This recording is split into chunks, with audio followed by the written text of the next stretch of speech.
RAF Hawks have been flying alongside jets from France today ahead of a training exercise in Scotland next week.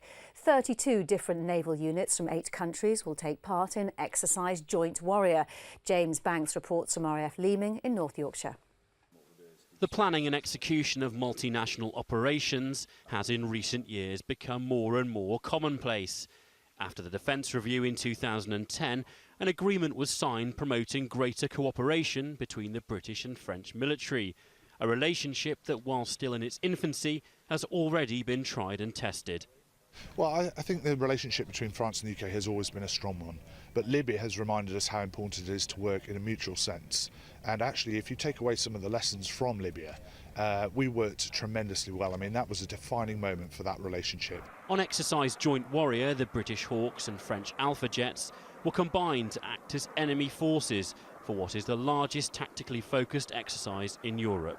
When other aircraft types such as Typhoon or Tornado are flying, they see us as the bandits, as the aggressor squadron, the enemy, if you like.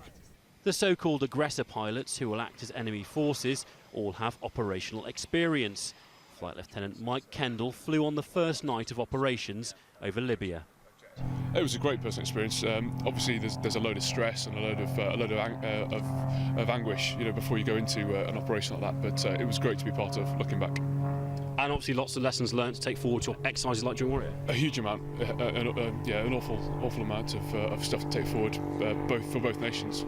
English has become the common language on recent operations, but there's more to integration than just vocabulary.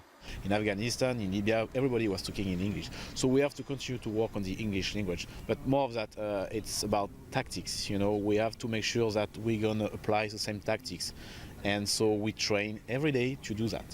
14 months on since the start of Op LME, and the Entente Cordiale is going from strength to strength.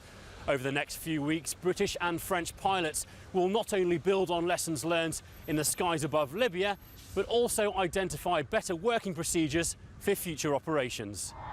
James Banks, Forces News, RAF Leeming.